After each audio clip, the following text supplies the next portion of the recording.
Hello दोस्तों, stock trading bye Devgan में आपका स्वागत है। आज के वीडियो में हम लार्ज कैप, मिड कैप और स्मॉल कैप कंपनीज के बारे में जानेंगे। तो दोस्तों, लार्ज कैप, मिड कैप और स्मॉल कैप कंपनीज को दो तरीक़ों से समझा जा सकता है। पहला अकॉर्डिंग टू सेबी और एनएसई, दूसरा according to financial experts and business analysts.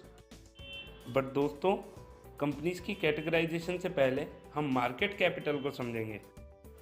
किसी भी कंपनी की मार्केट कैपिटल उसके टोटल आउटस्टैंडिंग शेयर्स और उसके पर शेयर वैल्यू का मल्टीप्लाई होती है। मतलब अगर किसी एक्स कंपनी के 100 शेयर आउटस्टैंडिंग हैं और एक शेयर की कीमत 10 रुपये है तो कंपनी की मार्केट कैपिटल 1000 रुपये हो जाएगी। पर दोस्तों, यहाँ बहुत से लोग ये सोचते हैं कि कंपनी की टोटल वैल्यू मार्केट कैपिटल के बराबर होती है। पर दोस्तों, ऐसा बिल्कुल नहीं है। इसको एक एग्जाम्पल के साथ आसानी से समझते हैं। चलो मान लेते हैं कि मेरी एक कंपनी है, उसकी टोटल मार्केट वैल्यू 1 करोड़ रुपए है और मैं अपने बिजनेस को बढ़ाने के लिए 60 लाख रुपए के शेयर लिस्ट करवाता हूँ ताकि इन 60 लाख रुपयों की मदद से मैं अपने बिजनेस को एक्सपांड कर सकूँ।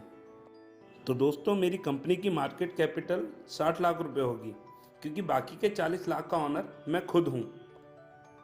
मतलब कि कंपनी की टोटल कैपिटल उसकी मार्केट कैपिटल और ऑनरशिप कैपिटल के बराबर होती है। अब हम देखेंगे कि एनएसई या सेबी के अनुसार कंपनियों को कैसे डिफाइन करते हैं। सेबी इंडिया की सभी कंपनियों को उनकी टॉप रैंक के अकॉर्डिंग डिफाइन करती है।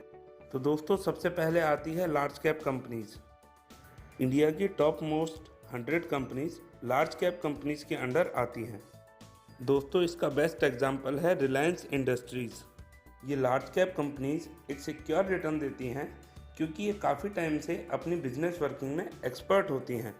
दोस्तों, सेकंड नंबर पे आता है मिड कैप। इंडिया की जिन कंपनियों की रैंक 101 से लेके 250 तक होती है उन कंपनियों को हम मिड कैप कंपनीज कहते हैं। इसका बेस्ट एग्जांपल है वोल्टास। वोल्टास वो कंपनी है जिनके हम ज़्यादातर एसी, रेफ्रिजरेटर और वॉशिंग मशीन्स यूज़ करते हैं। ये मिड कैप कंपनीज अच्छे रिटर्न तो देती ही हैं, साथ के साथ इन कंपनीज में फ्यूचर ग्रोथ और बिजनेस एक्सपांशन की उम्मीद भी बहुत होती है क्योंकि ये कंपनीज भी आगे चलकर लार्ज कैप कंपनीज में कन्वर्ट होती हैं। थर्ड नंबर पे आती हैं स्मॉल कैप कंपनीज। तो दोस्तों, इंडिया की टॉप 50 के बाद आने वाली सभी कंपनियां, चाहे वो एनएसई बोर्ड में लिस्ट हों या ना हो, वो सभी कंपनियां स्मॉल कैप कंपनी कहलाती हैं। जैसे इक्विटास होल्डिंग लिमिटेड। दोस्तों, स्मॉल कैप कंपनीज में कई कंपनियों को मल्टी बैगर भी कहा जाता है क्योंकि ये कंपनियां छोटे टाइम पीरियड में भी लोगों के पैसों को 2 से 10 गुना तक कर देती हैं। पर दोस्तों, बेनिफिट्स के साथ साथ स्मॉल कैप कंपनियों में इन्वेस्ट करने में कुछ रिस्क भी होते हैं क्योंकि इनके बहुत से कॉम्पिटिटर जो लार्ज कैप और मिड कैप में होते हैं वो इन्हें एक अच्छा कॉम्पिटिशन देते हैं जिससे इन्हें बिजनेस में लॉस पहुँचता है। तो अब हम बात करेंगे मार्केट कैपिटलाइजेशन के सेकेंड मेथड की। तो दोस्तों, फाइनेंशियल एक्सपर्ट्स और बिजनेस एनालिस्ट्स के अकॉर्डिंग कंपनीज को उनकी मार्केट कैपिटलाइजेशन के बेसिस पर डिफाइन किया जाता है, जिसमें सबसे पहले आती हैं स्मॉल कैप कंपनीज। तो दोस्तों, जिन भी कंपनीज की मार्केट कैपिटल 5000 करोड़ रुपए या उससे कम होती है, ऐसी कंपनियों को स्मॉल कैप कंपनियां कहा जाता है।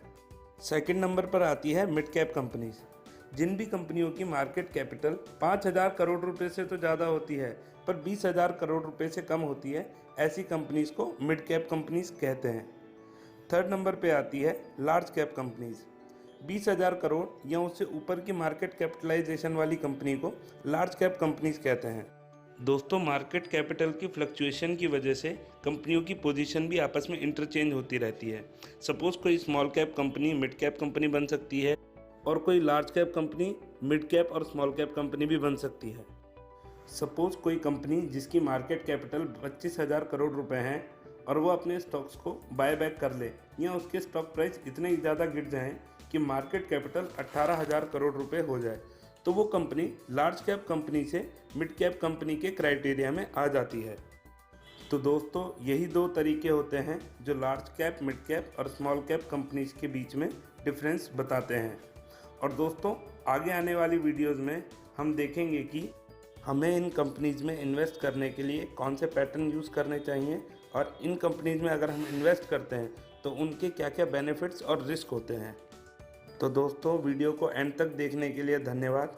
अगर वीडियो अच्छी लगी हो तो वीडियो को लाइक करें और चैनल पर नए हैं तो चैनल को सब्सक्राइब करें और सीखते रहें स्टॉक मार्केट को समझने के आसान तरीके।